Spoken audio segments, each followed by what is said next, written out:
개 식용 문제가 뜨거운 감자로 떠오르는데요. 지난 주말에는 거리 하나를 사이에 두고 한쪽에서는 동물보호단체 주최로 개 식용 종식을 위한 집회가, 또 다른 한쪽에서는 대한육견협회 주도로 생존권 보장을 위한 집회가 열렸습니다. 그에 앞서서 김건희 여사는 영국 출신 환경운동가 제인 구달 박사와 만나서 한국 사회가 개 식용 문화의 종식을 향해 나아가고 있다라고 밝힌 바가 있고요. 국회는 여야 할 것 없이 개 식용을 금지하는 관련 법안을 발의한 상황입니다. 그래서 올해는 개 식용 종식이 가능할지 어느 때보다 우리 사회에 관심이 높아졌는데요. 오늘 첫 번째 뉴스픽에서는 오래된 논쟁이죠. 개 식용에 대해 찬반 의견 짚어보겠습니다.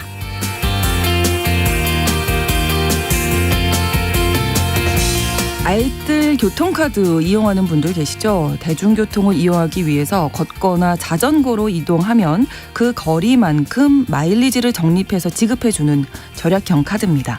교통비를 최대 30%씩 절약할 수 있어서 대중교통을 이용하는 분들에게는 정말 유용한 카드인데요. 올해 하반기부터는 마일리지를 적립할 수 있는 횟수가 크게 늘어났다고 합니다. 또 찬반이 나뉘었던 수술실의 CCTV 설치도 부분적으로 허용하고 온라인 스토킹도 스토킹으로 처벌할 수 있게 됐는데요. 오늘 슬기로운 뉴스생활에서는 이 내용 외에 2023년 하반기 달라지는 제도와 법률을 꼼꼼하게 짚어보겠습니다. 7월 10일 월요일 신성원의 뉴스브런치 문을 열겠습니다.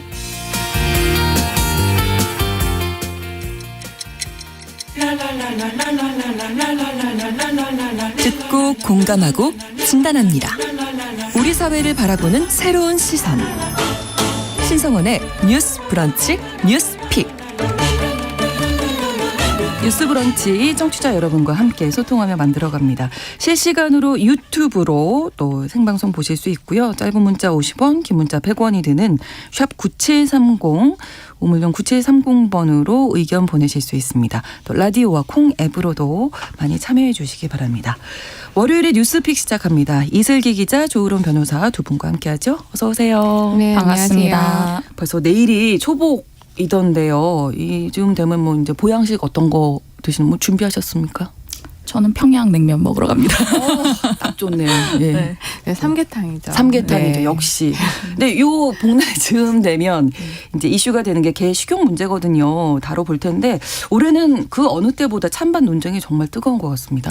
네, 사실 1980년대부터 계속 등장한 논란이긴 했는데요. 네. 올해 같은 경우는 김건희 여사가 언급을 한 이후로 논의에 다시 좀 급물살을 타는 분위기입니다. 네. 지난 4월에 김 여사가 동물보호단체 관계자들과 만났는데요. 네. 그 자리에서 이제 개 식용을 정부 임기 내에 종식하도록 노력하겠다. 그것이 저의 본분이라고 생각한다라고 강조를 했고요.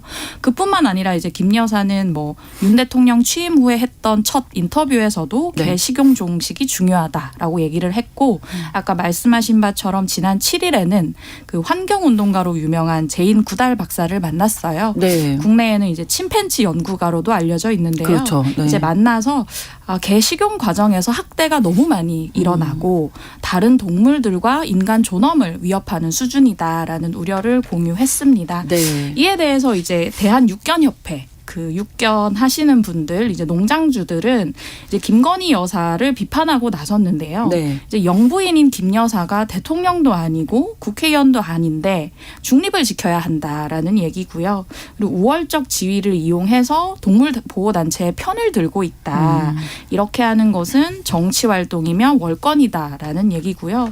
또 한 가지 이 개 식용 관련해서 많이 얘기가 나오는 게 그 영국 프리미어 리그에서 뛰고 있는 손흥민 선수가 그 상대편 팀들로부터 자주 받는 악플이 뭐 집에 돌아가서 개고기나 먹으라 같은 이제 인종차별성 악플을 많이 받았었거든요. 네. 이것을 이제 육견협회가 언급을 하면서 이렇게 피해를 입는 손흥민 선수도 가만히 있는데 네. 이제 이렇게 정권에서 하는 건 백인에게 굴종하는 사대주의다라고 네. 얘기를 한 바 있습니다.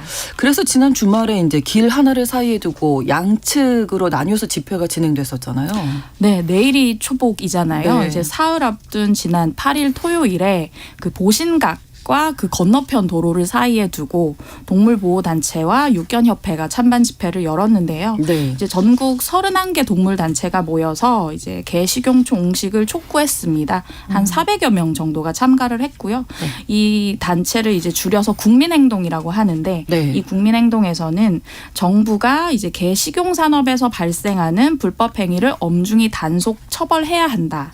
그리고 지금 국회에 발의돼 있는 관련 특별 법안이나 개 식용 금지 내용을 담은 동물보호법 개정안을 조속히 통과시켜라라고 촉구를 했고요. 네. 반면 이제 도로 맞은편에서 대한육견협회가 기자회견을 열었는데요. 육견업에 종사하시는 한 250여 명이 모였고 네. 이분들의 요지는 이제 반려견이랑 식용개는 전혀 다르다라는 네. 것입니다. 이 회원들이 이제 오후 1시쯤에 미리 준비한 개고기를 시식하는 퍼포먼스를 열려고 했는데 네. 이를 경찰이 막아섰어요. 그래서 여기에 대해서 경찰 관계자 말이 개고기 식용 자체를 막을 수 있는 법적 근거는 없지만 동물보호법 위반 소지가 있어서 잠시 막아섰다. 추후에 관련 수사를 하겠다라고 얘기를 했습니다. 네. 자, 그럼 현재 법적으로는 어떻게 돼 있는지 변호사님. 이 좀. 식용 목적의 개고기 같은 경우에는 이제 불법이랑 합법이 이제 공존하고 있어요. 그럼 이거 어떤 너무 법에 애매한데? 보면 네. 합법이고 어떤 법으로 보면 불법인데요. 제가 좀 구체적으로 말씀을 드리면 네. 일단 축산법이라는 게 있거든요. 네. 축산법은 이제 축산물을 안정적으로 공급하기 위한 법이에요. 그래서 네. 이제 농가 소득의 증대를 위한 그런 법인데 여기에 이제 가축이라고 규정되어 있는 동물의 종들이 있어요. 네. 근데 여기에는 이제 개가 포함이 됩니다. 그럼 개가 가축이면 어떻게 보면은 축산물의 하나의 가축이 개라면 개고기 네. 역시 축산물에 해당을 하고 이 축산법에 따르면 그 축산물인 개고기는 합법이라고 볼 수가 먹는 게 있어요. 뭐 괜찮은 거잖아요. 축산법에 따르면. 축산법에서는. 네. 근데 축산물 위생관리법이라는 게 있어요. 그러니까 아까 축산법에 규정되어 있는 동물들을 네. 어떻게 사육할 거고 어떻게 도살할 거고 어떻게 네, 처리할 네. 거고 가공할 거고 유통할 거고 이런 거를 규정하고 있는 축산물 위생관리법의 가축에는 네. 개가 포함되어 있지 않습니다. 그러니까 개를 가축으로 뭐 키워오는 거. 그러니까 축산법에는 가축인데 이 축산물 위생관리법에는 가축이 아니에요. 빠져 있어요. 그러면 유통할 수 없는 거네요. 유통할 수 없죠. 네. 그러다 보니까 뭐 도살하는 방법이라든지 어떻게 키워야 되는지 뭐 소농장이나 돼지농장 같은 경우는 네. 그 농장의 규격이라든지 그렇죠. 여러 가지의 장비라든지 이런 것들이 있는데 개와 관련해서는 그런 것들이 없는 거죠.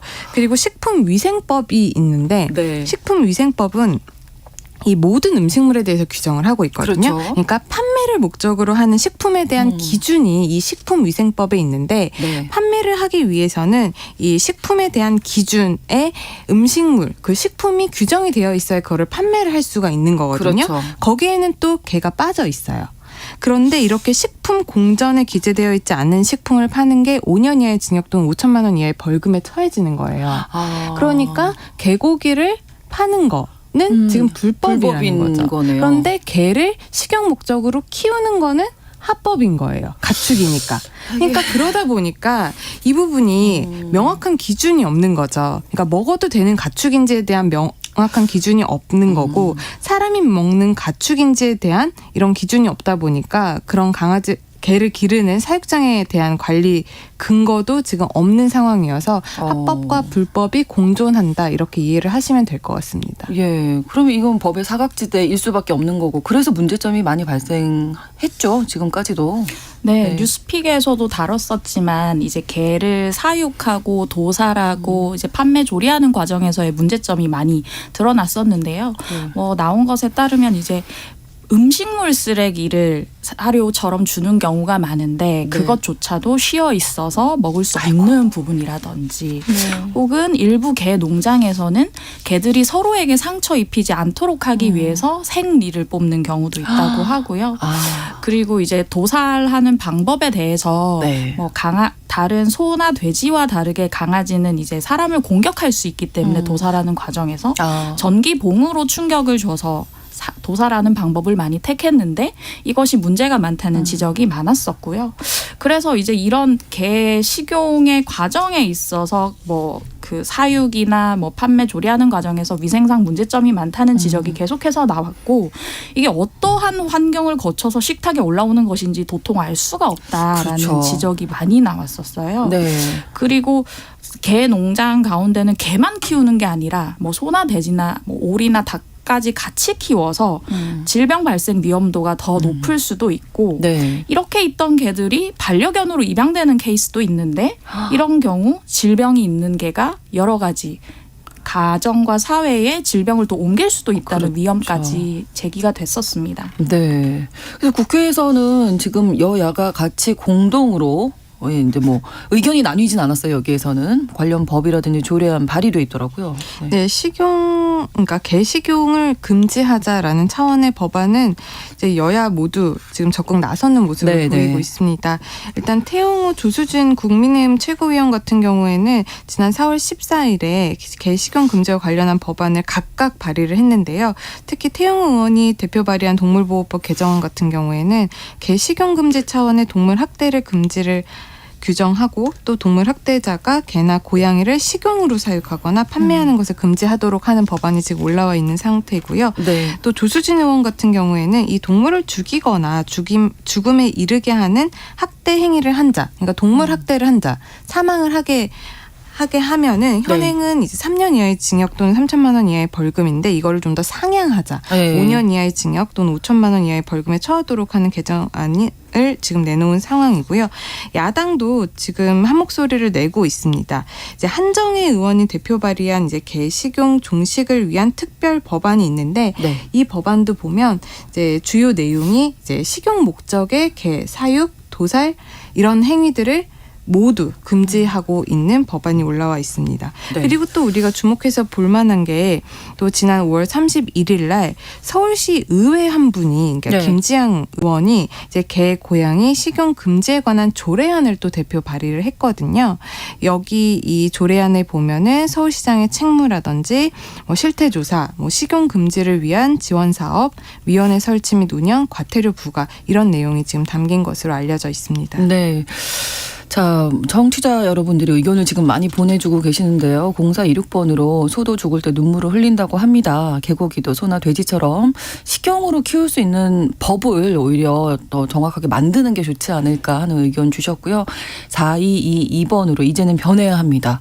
불법으로 이렇게 개들을 먹는 것, 나라 망신, 식용, 불법 식용, 나라 망신입니다. 이렇게 또 남겨주셨고, 박미영 씨, 손흥민 선수가 왜 그런 말을 들어야 하는 건지 속상하지만 화도 못 내고 너무나 답답할 것 같습니다 하셨고, 고명석 씨는 주변에 보면 보신탕집이 다 없어졌던데 반려견 키우면서 강아지 사랑이 사람을 넘어섰고, 보신탕 뭐 과거엔 먹었지만 이제는 주변에서 아무도 안 먹습니다 하셨는데 이제 여전히 드시는 분도 계시고, 사실은 이제 개 식용 하시는 분들 뭐 계시는 것도 있고, 생계를 유지하는 분들이 그 업으로 삼고 계신 분들이 계셔서 이분들의 입장도 있을 것 같아요. 이슬기 기자님. 네, 지난 8일에 있었던 육견협회 기자회견의 내용을 조금 줄여서 말씀을 드리면 네. 이제 반려견과 식용개는 전혀 다르다는 것입니다. 그래서 반려견 같은 경우는 지금 축산법상의 가축으로 돼 있는데 네. 여기서 제외를 시켜라. 그리고 식용개 같은 경우는 축산물 위생관리법에 포함을 시켜서 네. 뭐 판매나 조리에 있어서도 합법이 되게끔 해달라는 거거든요. 네. 이분들 그 집회 현장에 보면 60대 이상의 고령 남성분들이 대다수였고요. 이분들이 하시는 말씀이 소비자가 없는데 우리가 생산을 하고 판매 유통을 하겠느냐. 엄연히 소비자가 지금 존재를 하고 있는 것이고, 네. 그리고 국민의 식습관에 간섭을 하고 육견협 종사자들의 생존권을 유린하는 동물 단체들이 폭력 집단이다라고 주장을 하고 계세요. 네. 이분들이 꾸준히 얘기를 하시는 게 동물 보호 단체들이 막대한 후원금을 받는데 일종의 카르텔을 형성을 했고 그것을 통해서 모든 수단을 동원해 우리를 억압하고 있다라는 얘기들을 하시거든요.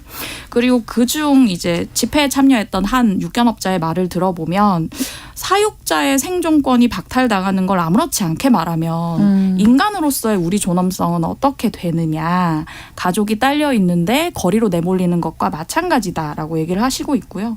어차피 사양산업이고 농가에는 노인들 뿐인데 한 20년 정도 영업을 보장해 주는 것이 뭐가 문제냐라는 얘기를 하고 계십니다. 네, 2081번으로도 정부가 급작스럽게 이렇게 정책을 변경하게 되면 많은 혼란을 야기할 수 있다. 안타깝긴 하지만 개 식용의 경우도 수많은 사람들의 생업이 걸려 있는 만큼 이렇게 갑작스럽게 정책을 변경하는 게 역효과를 일으킬 수도 있을 것 같다라고 하시면서 개 식용을 거부하는 사회적인 인식이 생업과도 조심스럽게 좀 타협안을 만들어갈 수 있으면 좋겠다. 이런 의견을 또 주셨고요. 9560번으로도 1년 후 또 2년 후부터 모두 금지한다. 이렇게 어떤 기간을 주고 계도 조금 기간.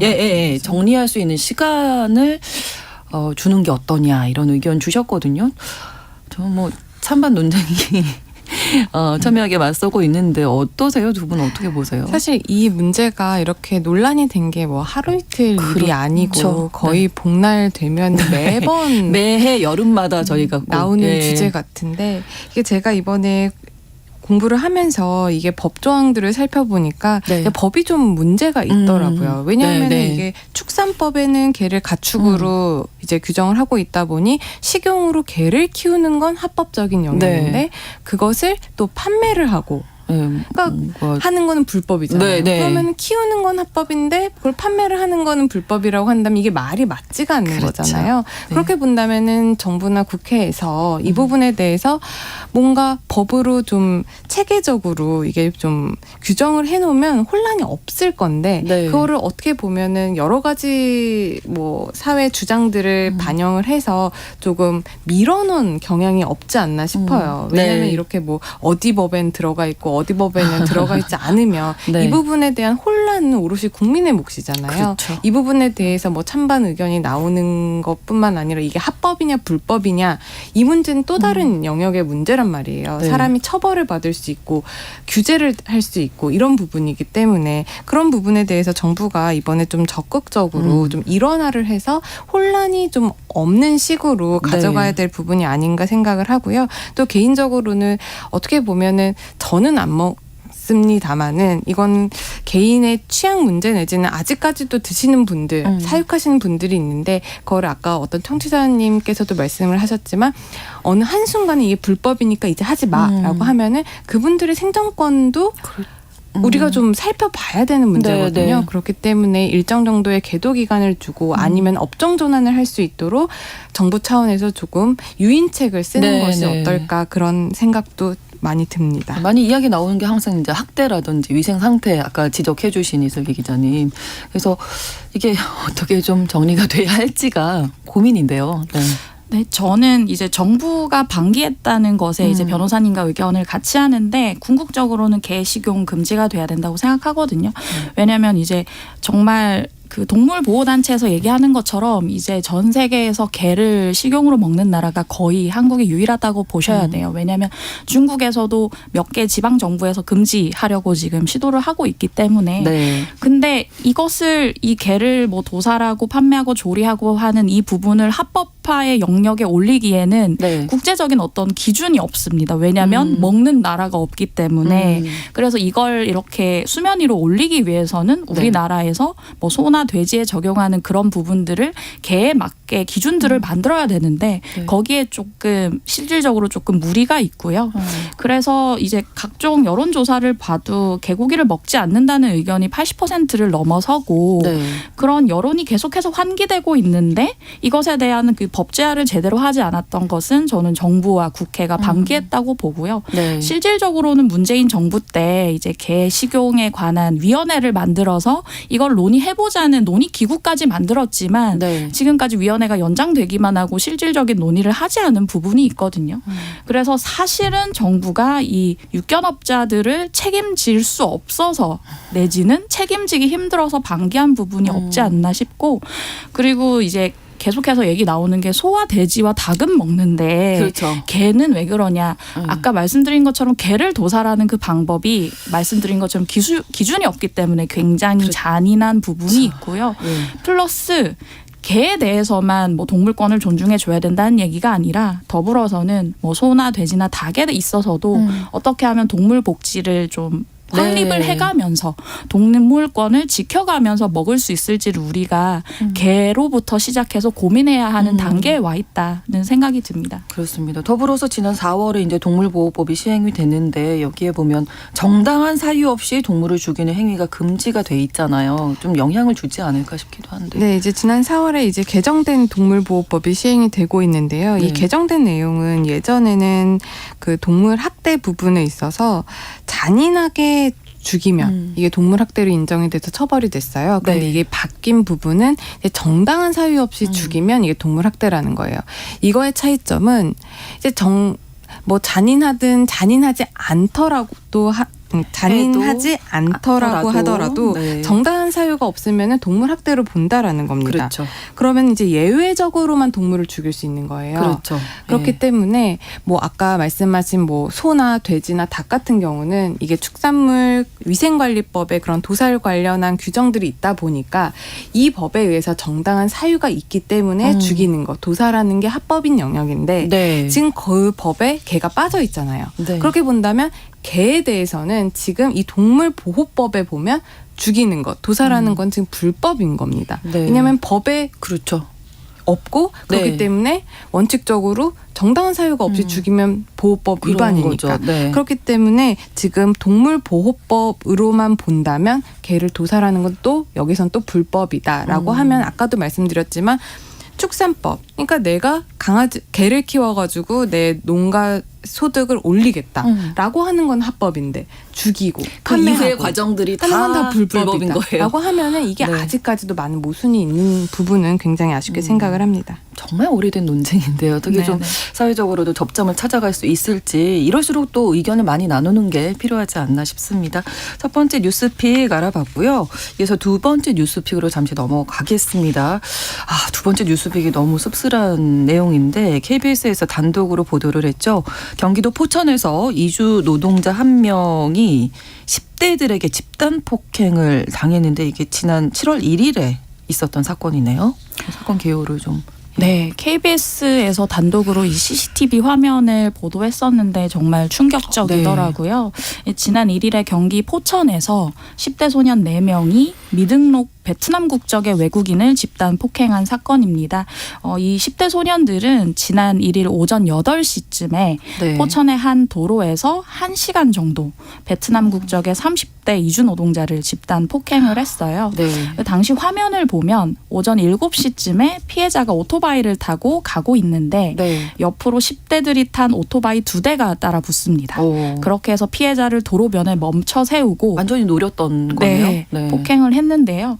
이 10대 소년들은 이제 피해자의 오토바이에 보면 번호판이 없었어요. 아. 그래서 이제 미등록 오토바이인 걸 알았고 네. 아마 이주 노동자인 걸 짐작을 한 것 같고요. 지갑이 있느냐라고 물은 다음에 불법 체류자인 걸 신고하겠다고 하면서 폭행한 것으로 알려졌습니다. 네. 포천 경찰서에서 이제 공동 폭행 혐의로 10대 4명을 불구속 입건했는데 이 중에 2명은 이제 촉법 소년, 아, 네. 만 14세 미만 미성년자인 것으로 파악이 됐습니다. 네. 그러니까 이 10대들이 피해자가 불법 이주 노동자일 수도 있다는 걸 알고 노린 거잖아요. 네. 그럼 피해자는 어디에 있고 지금 이 가해자들은 어떻게 돼 있는지. 일단 가해자들부터 말씀을 드리면 이 경찰에 이제 4명이 모두 붙잡혔었는데 이 네. 4명 중에 2명이 촉법소년인 것으로 조사가 됐다고 했잖아요. 네. 근데 일단 모두 이제 공동폭행 혐의로 입건은 공동폭행. 됐는데 네. 일단 귀가 조치됐다라고 합니다. 그러니까 집에 간 거죠. 네. 그런데 이제 피해자 같은 경우는 현재 구금되어 있는 상황입니다. 피해자가 구금돼 있어요. 네, 이 피해자분이 이제 무면허로 이제 오토바이를 타시던 분이었거든요.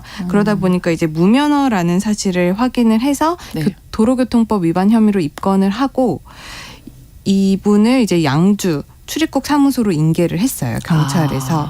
네. 그런데 이제 출입국 사무소에 구금은 됐는데 지금 폭행으로 인해서 크게 다쳐 있는 상황이거든요. 네. 이 출입국 사무소에 구금된 상태로 치료를 받는 것으로 지금 알려지고 있습니다. 네, 이 내용 2부에서 뉴스픽에서 바로 또 이어가도록 하고요. 11시 30분부터 일부 지역에서 해당 지역 방송 보내드리겠습니다.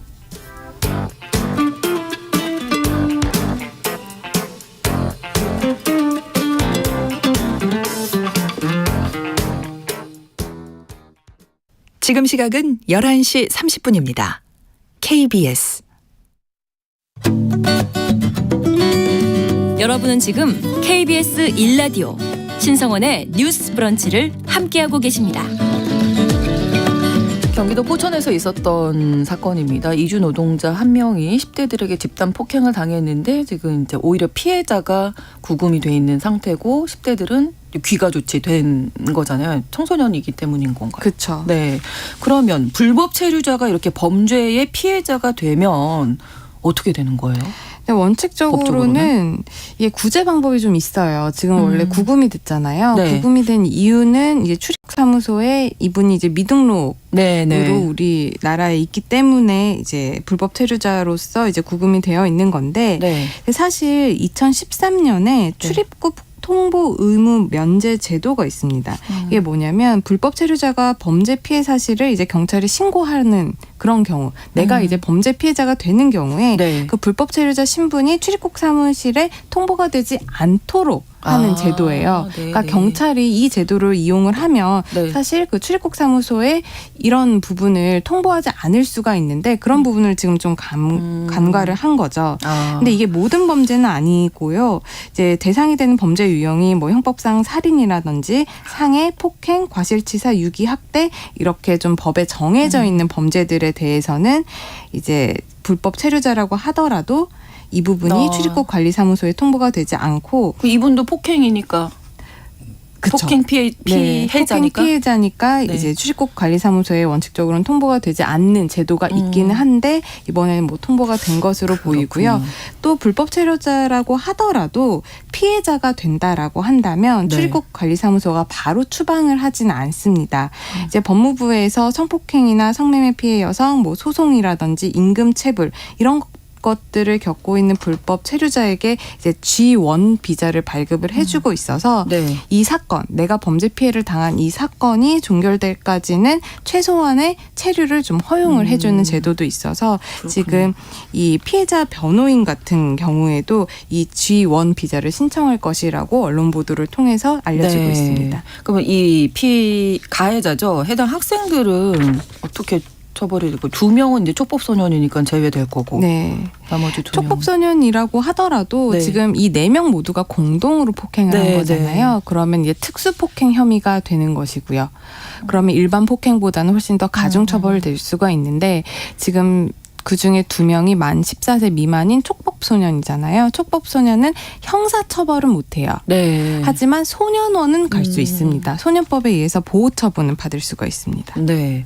자, 그리고 그 CCTV 화면에 보면 이 피해자가 뭐 옆에 차들이 좀 많이 지나가잖아요. 아무래도 출근 시간대다 보니까 구조 요청을 해도 많은 차들이 그냥 지나가는 걸 좀 보게 돼서 더 안타까웠는데 왜 이런 일이 발생하는 건지. 그리고 이게 사실 그 고용 허가제 뭐 이런 얘기도 아예 불법 체류자가 양산되는 이 이유에 대해서 좀 돌아봐야 되는 거 아니냐 이런 얘기도 나오더라고요.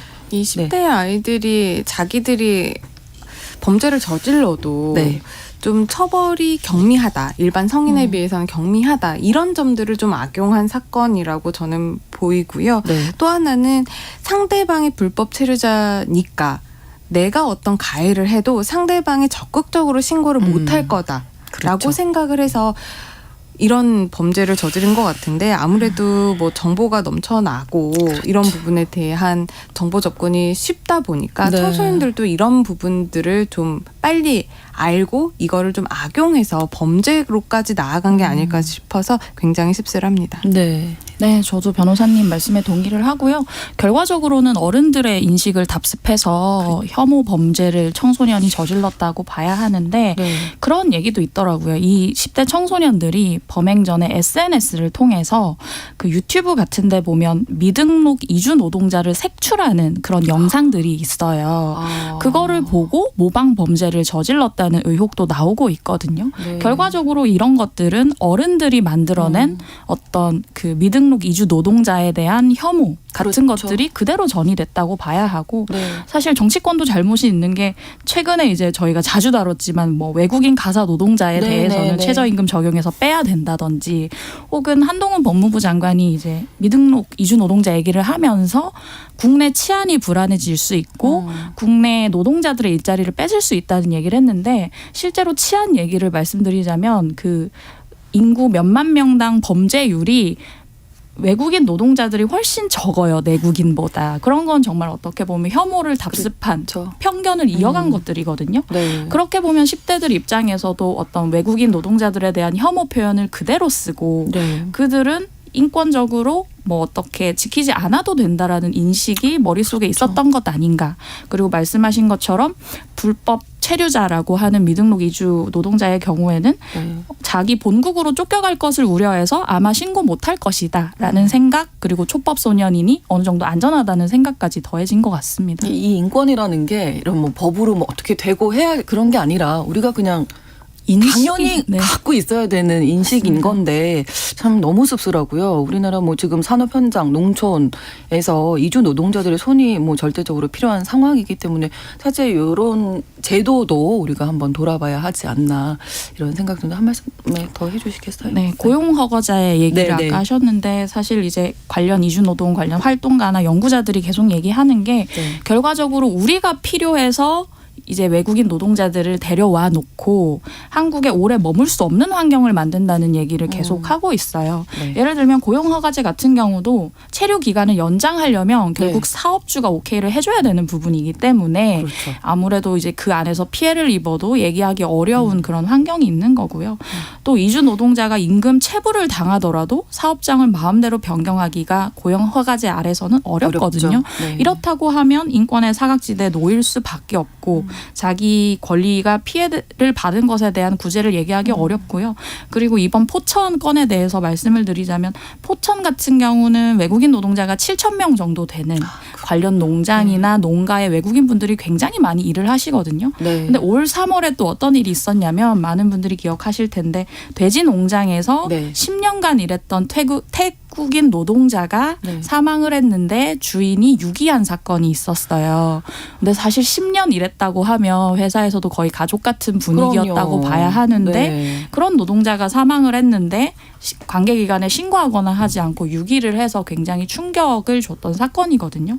어떻게 보면 그 외국인 노동자를 대하는 인식이 어땠는지 비단 포천뿐만 아니라 네, 네. 우리나라 전역에서 한번 재고해 봐야 할 부분이 아닌가 싶습니다. 네, 조은원 변호사님. 근데 이제 전체 체류 외국인 수가 235만 명인데 네. 지금 미등록 외국인이 42만 명 정도가 돼요. 사상 그렇게 최대라고 보면은 하더라고요. 외국인 네. 5명 중에 1명이 불법 체류를 하고 있다라는 소리인데 그 이유는 굉장히 여러 가지가 있겠죠. 기자님께서 말씀해 주신 그 고용 허가제라는 것도 한몫을 하고 있을 텐데 이 고용 허가제라는 게 20년 전에 만들어진 제도거든요. 네. 그렇게 보면은 지금 우리나라가 세계 최고 수준의 뭐 저출산, 고령화 이런 사회라는 지금의 현 시대에 그런 과연 20년 전에 만들어진 제도가 맞는지 다시 그렇죠. 한번 살펴보고 그 부분에 대해서 개선할 점은 없는지 그 부분 우리가 살펴봐야 될 것 같습니다. 네.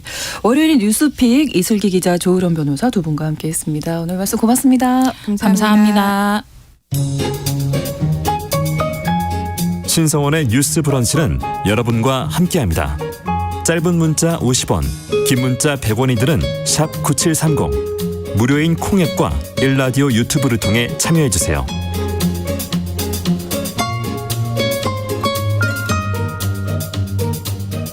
뉴스 브런치 듣고 계시고요. 지금 시각 11시 39분 향하고 있습니다. 알아두면 좋은 생활정보 또 제도를 정리해드리는 슬기로운 뉴스 생활 서울신문 곽소영 기자와 함께하겠습니다. 어서 오세요. 안녕하세요. 아, 너무 덥습니다. 오늘 어떤 뉴스 좀 시원하게 해주실 뉴스가 있으면 참 좋겠는데요. 네, 좀 사이다 같은 뉴스였으면 네. 좋겠네요. 벌써 한 해가 절반이 훌쩍 지나갔잖아요. 네네. 그래서 하반기부터 달라지는 정책들이 좀 있습니다. 음. 그래서 알아두면 좀 도움되는 이슈들 그리고 네. 일상생활에 유용한 정책 위주로 정리를 좀 해봤습니다. 네. 먼저 앵커님 영화관 혹시 자주 가시나요? 자주는 못 가고요. 최근에 정말 오랜만에 갔더니 네. 너무 비싸졌더라고요. 영화 뭐 관람료가. 맞습니다. 요새 네. 영화관에서 영화 보려면 네. 티켓값이 1인당 1만 원이 훌쩍 넘잖아요. 네, 거기에 뭐 팝콘 먹고 뭐 했더니 네.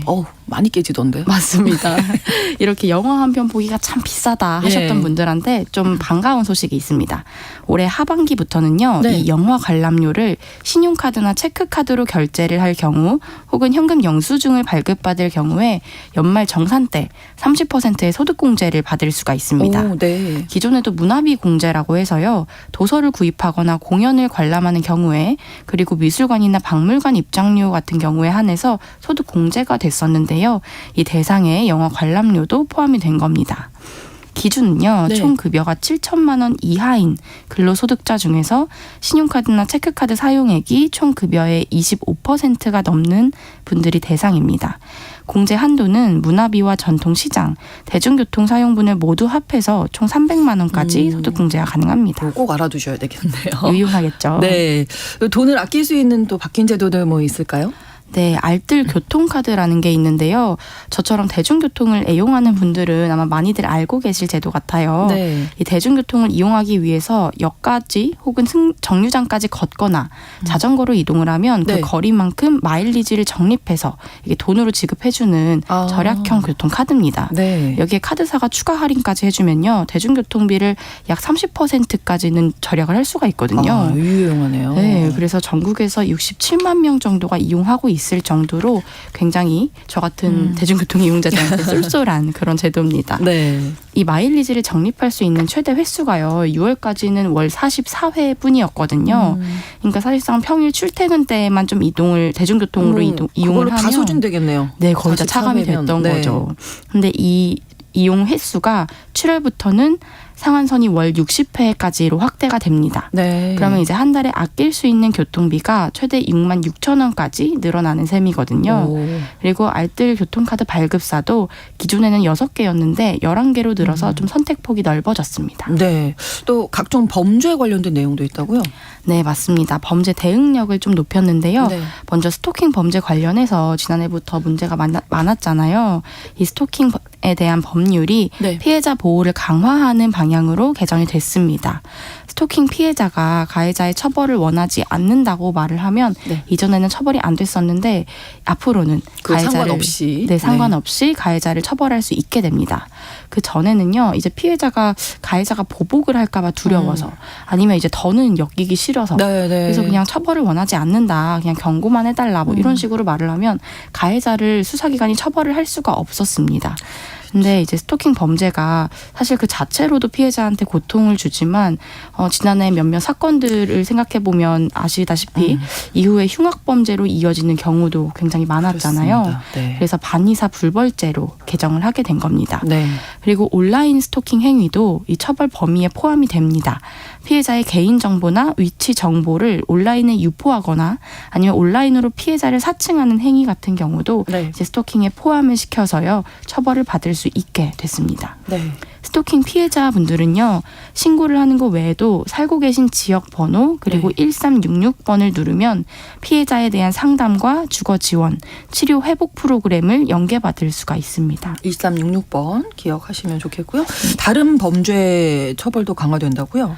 네, 대표적으로 강화되는 범죄 유형의 보이스피싱이 있는데요. 네. 지금까지는 10년 이하의 징역이나 2천만 원 이하의 벌금이 적용이 됐습니다. 근데 앞으로는 1년 이상의 징역 또는 범죄 수익의 3배 이상 그리고 5배 이하의 벌금을 부과할 수 있게 됩니다. 그리고 징역형과 벌금형을 동시에 내릴 수도 있게 돼서요. 네. 처벌 수위를 좀 높인 겁니다. 네. 또 한 가지가 이제 찬반 논란이 참 많았었는데 수술실에 CCTV 설치도 변화가 있다면서요? 네, 맞습니다. 이 수술실 CCTV 설치도 9월 25일부터 부분적으로 시행이 됩니다. 네. 환자가 의식이 없는 상태에서 수술하는 경우가 많은 의료기관, 그런 좀 대형 의료기관은 네. 수술실 내부에 CCTV를 설치를 해야 합니다.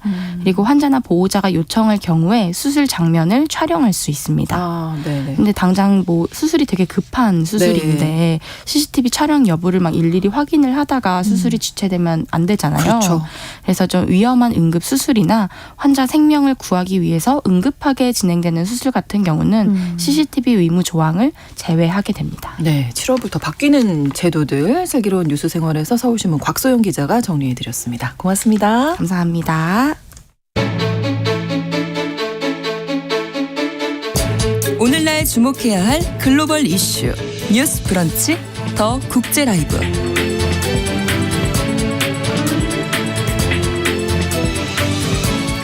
더 국제 라이브 외신캐스터 조윤주 씨와 함께하겠습니다. 어서 오십시오. 네, 안녕하세요. 우크라이나 전쟁이 장기화되고 있는데 이 가운데 미국이 우크라이나에 집속탄을 공급하기로 해서 논란이 일고 있죠. 집속탄이라는 게 강철비라고 불릴 정도로 파괴력이 강력해서 국제사회가 이제 사용을 좀 자제하도록 협약한 그런 무기인데 맞아요. 일단은 조 바이든 미국 대통령이 지난주에 이 내용을 공식적으로 밝힌 거죠. 네, 토요일이 우크라이나 전쟁 시작한 지 500일 되는 날이었고요. 그렇군요. 벌써 그 전날 미 국방부가 우크라이나 측에 집속탄 포함해서 탄약 무기에서 8억 달러, 우리 돈으로 거의 1조 원이 넘는 군사 지원을 하겠다고 밝혔습니다.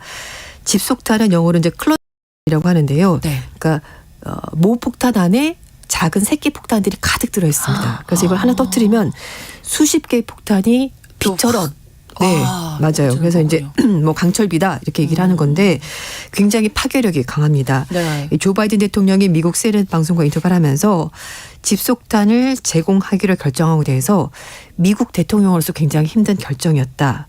동맹국과 의회와 상의해서 내린 결정이다.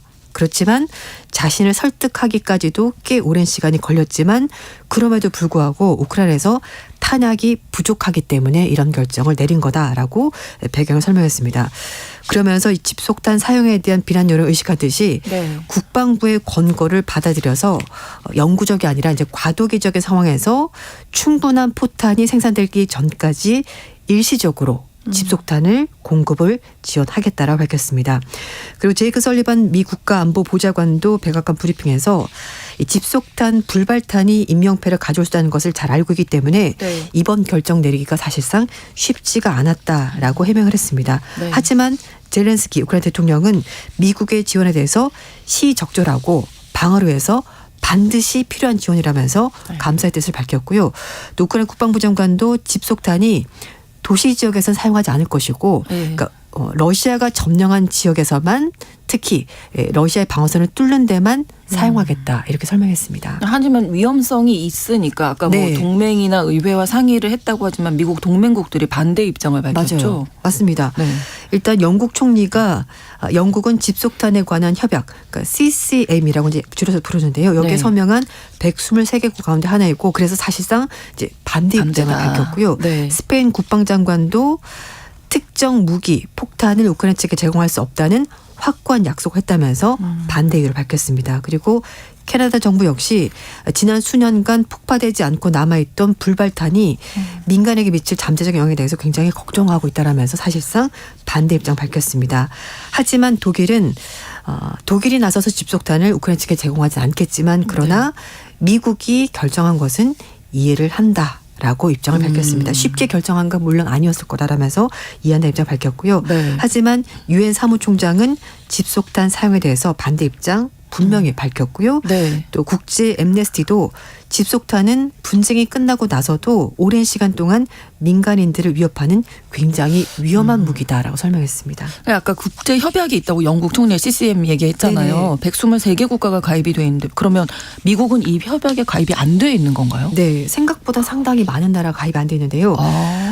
이제 유엔 회원국이 193개 국가인데 네. 지금 CCM에 가입한 국가가 123개 국가 그리고 이제 유엔에 가입되지 않은 국가까지 포함을 해서 네. 이 CCM에 가입하지 않은 국가가 74개 국가인데요. 네. 미국, 러시아, 중국, 인도 굉장히 큰 나라들입니다. 그러네요. 러시아, 네. 우크라이나 당연히 가입 안 돼 있고요. 네. 중동에서는 사우디아라비아, 이란 그리고 북아프리카에서 이집트, 알제리, 모로코 그리고 남미에서는 브라질, 아르헨티나 아시아에서는 한국 우리나라 가입 안 돼 있어요. 그렇군요. 카자흐스탄, 키르기스탄 이런 나라들이 CCM에 가입돼 있지 않습니다. 네. 이제 말씀드린 것처럼 가장 큰 문제는 집속탄 이렇게 여러 개 폭탄이 이제 작은 폭탄이 확 터진다고 했잖아요. 근데 그게 다 터지지 않고 남아 있는 경우가 있습니다. 그러면 이게 지뢰처럼 네, 땅속에 네. 묻혀 있다가 어느 날 갑자기 터지는 거죠. 민간인이 지나가다가 거기 어디에 있는지 모르니까요. 그래서 그렇죠. 민간의 사상자가 발생하게 되기 때문에 국제적십자위원회에 따르면 최근에도 일부 분쟁 지역에 최대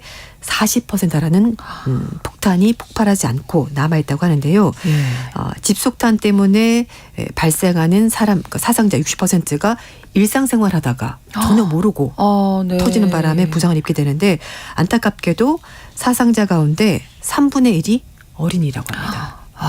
그래서 이런 협약까지 네. 많은 국가들이 맺은 건데 집속탄이라는 건 그럼 언제부터 사용한 건가요? 이게 사실은 2차 세계대전에 처음으로 사용을 했다고 하고요. 네. 그리고 나서 미국, 영국, 러시아, 프랑스, 이스라엘, 네덜란드, 에티오피아, 모로코 이런 15개 국가가 이걸 사용을 해왔었습니다. 미국은 1964년부터 73년 사이에 라오스에만 2억 6천만 개 달하는 집속탄을 투하를 했고요. 그리고 이 중에서 약 10%가량인 최대 2,700만 발가량이 불발탄이 남아있고 네. 이것 때문에 무려 11,000명이 목숨을 잃었습니다.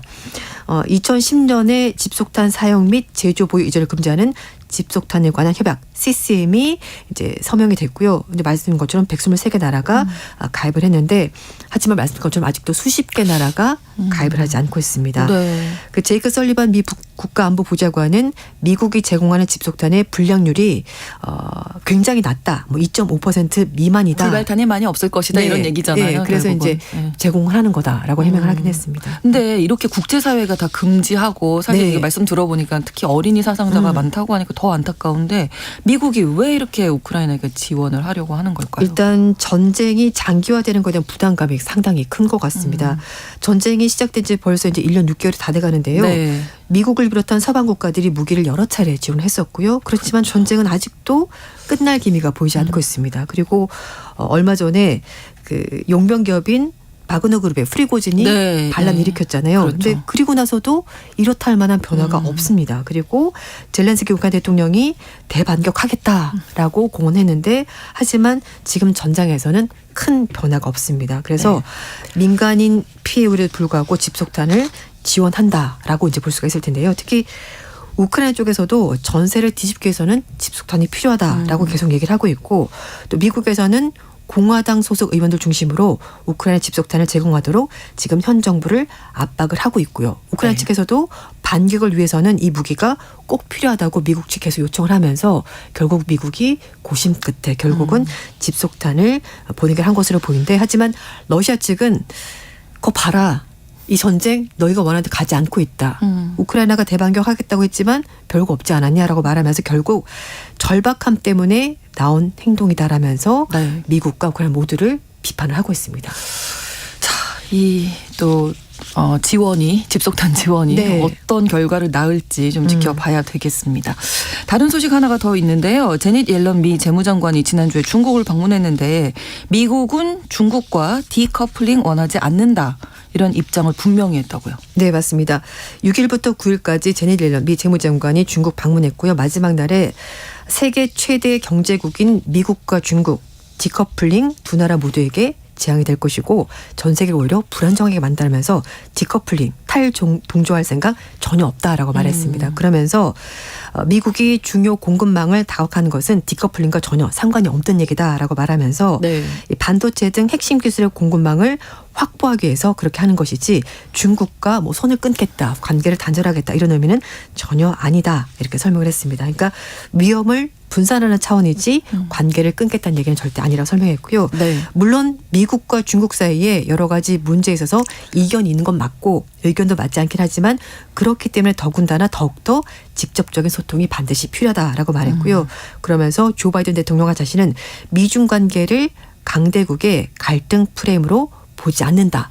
두 나라가 같이 충분히 번영할 만큼 세계가 크다고 믿는다. 이렇게 말했습니다. 그러니까 뭔가 약간 조금 방향이 좀 선회한 맞아요. 느낌? 경쟁보다는 이제 좀 협력 쪽으로 가지 않을까 이런 네, 생각이 드네요. 맞습니다. 사실 트럼프 행정부 때부터 미국이 중국에 대해서 무역 문제를 가지고 적자가 너무 많다라면서 압력을 네. 가했었고요. 이제 그리고 나서는 바이든 행정부에서는 트럼프 행정부처럼 가지 않을 거라고 생각했습니다만 예상을 깨고 미국 역시 계속 중국을 압박을 하고 있는데요. 그러다 그렇죠. 보니까 대중 적자는 계속 늘어나고 있고 무역 비중은 줄었어요. 그럼에도 불구하고 대중 적자가 증가하고 있는데 결국 이렇게 가다가는 두 나라 모두가 손해이지 않냐. 그렇죠. 그러니까 협력적으로 갑시다라고 약간 방향을 튼 것으로 보이고요. 옐런 장관이 이번 방중에 대해서 그래 미국의 뉴욕타임스도 미국과 중국 두 나라가 돌파구를 만든 건 아니지만 그러나 어쨌든 냉랭한 관계를 푸는 데는 도움이 된 것 같다라고 이렇게 해석을 했습니다. 네. 소통 부족에서 비롯한 오해 때문에 미중 관계가 악화됐다 이렇게 옐런 장관이 본다고 하는데 그러면 이 부분이 소통을 좀 네. 해결책은 좀 마련이 됐나요? 일단 뭐 토니 블링컨 장관이 방문하고 나서 옐런 네. 장관이 갔기 때문에 이제 고위급 회담이 지금 계속해서 진행이 되고 있거든요. 그래서 그렇죠. 미중 간의 대화 채널 만드는 거에 대해서 성과를 거뒀다라고 옐런 장관이 얘기를 했습니다. 네. 일단 뭐 주요 경제 갈등에 대해서는 합의를 보지 못했지만 그러나 서로 입장 차이 확인했고 이제 향후 대화 이어가자라고 얘기했는데요. 네. 그래서 이제 옐런 장관이 마무리 기자회견을 하면서 앞으로 대화 계속하겠다라고 말하면서 생산적인 대화 채널을 만드는데 이번 방문의 의미가 있었던 거다라고 설명을 했습니다. 네.